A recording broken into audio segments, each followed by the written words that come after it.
शरद हा एक यशस्वी उद्योगपती होता। त्याने आयुष्यात मोठी झेप घेतली होती, पैसा, प्रसिद्धी आणि मोठं घर मिळवलं होतं।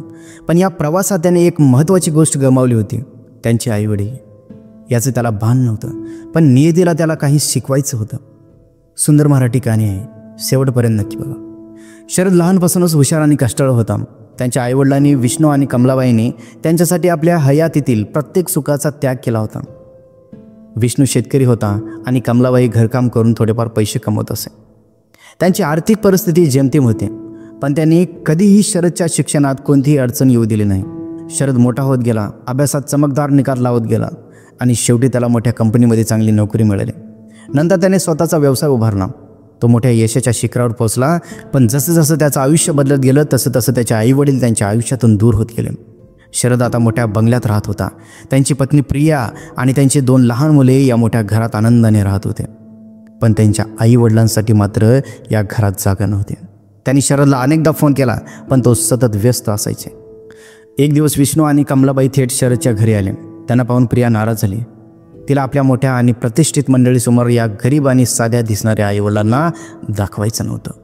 शरदलाही ते नकोसे वाटले, कारण तो आता एका वेगळ्या जगात वावरत होता। एका रात्री शरद आणि प्रियामध्ये मोठा वाद झाला। प्रिया म्हणाली, तुझे आईवडील इथे राहिले तर आमच्या प्रतिष्ठेला धक्का पोहोचेल, त्यांना कुठेतरी दुसरीकडे राहायला सांग। शरदला प्रियांच्या शब्दाचा फारसा परिणाम झाला नाही, कारण तो आधीच आईवडिलांना दुरावला होता। दुसऱ्या दिवशी सकाळी त्याने आपल्या आईवडिलांना म्हटलं, बाबा तुम्ही गावाकडे परत जा, इथे तुमच्यासाठी राहणे शक्य नाही। आईवडिलांचे डोळे पाणावले आणि त्या बापाने थरथर हात जोडले आणि म्हणाला, बाळा आम्ही तुला त्रास द्यायला नाही आलो, फक्त थोडे दिवस तुझ्यासोबत राहायला आलो होतो। पण शरदने त्यांच्या भावना समजून न घेता त्यांना घराबाहेर काढले। विष्णू आणि कमलाबाई गावाकडे परत गेले, पण ते आता खूप वयस्कर झाले होते। विष्णू एके दिवशी आजारी पडला आणि घरात पैसा नव्हता। गावातील लोक त्यांना मदत करत होते, पण ते पुरेसे नव्हते। किती लोक मदत करणार? देऊन देऊन थोडंफार देतात। आईवडील एका झोपडीत राहत होते आणि उपासमार सहन करत होते। काय फायदा? मुलगा श्रीमंत होता, मोठा होता, पैसा अडका, धन दौलत सगळं काही होतं, पण आईवडिलाकडे तो पाहत नव्हता। शेवटी एका दिवशी विष्णू आजारी पडून कायमचा गेला। हे जग सोडून गेला, मरण पावला। कमलाबाई आता एकटीच राहिली होती। तिने मुलाला अनेकदा फोन करण्याचा प्रयत्न केला, पण त्याने कधीच उत्तर दिले नाही। एक दिवस शरदच्या ऑफिसमध्ये एक पेपर आला। त्यावर लिहिलं होतं, तुमचे वडील विष्णू यांचे निधन झाले आहे, कृपया अंतिम संस्कारासाठी या। शरदला मोठा धक्का बसला आणि तो धावतच गावाकडे गेला। तेथे त्याला आपली आई रडत बसलेली दिसली। रडत बसलेली पाहून त्याच्या अंतःकरणामध्ये दुःख झालं। त्याने आईला जवळ घेतला आणि रडू लागला, परंतु काय फायदा होता? वेळ निघून गेला होता। ज्यावेळेस त्यांना त्या मुलाची गरज होती त्यावेळेस तो आला नाही, आणि आता बाबा गेलेत आणि येऊन तरी काय फायदा होता? तो आपल्या आईला म्हणाला, आई मला माफ कर, मी तुम्हाला तुमच्या दुःखात एकटं सोडलं।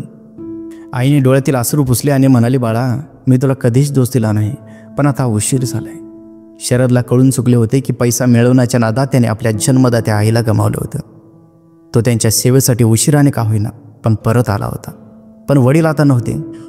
त्यानंतर शरद आपल्या आईला आपल्या घरी घेऊन गेला आणि तिला सर्व सुखसोयी दिला, पण त्यांच्या मनातील पश्चाताप काही कमी होत नव्हता। आईवडील हे आपल्या आयुष्याचा आधार असतात, त्यांना पैसे नको असतात, त्यांना आपल्या मुलांनी दिलेलं प्रेम आणि आधार हवा असतो। तर या कहाणीतून आपल्याला हेच समजून येतं, आईवडिलांचा सन्मान करत राहिलं पाहिजे, कारण पैसा मिळवता येतो पण हरवलेलं नातं पुन्हा जोडता येत नाही। तर हे विचार आपल्याला कसे वाटले आम्हाला कमेंट बॉक्समध्ये नक्की सांगा। तर चला आपण भेटूया आणखीन असेच नवीन व्हिडिओमध्ये।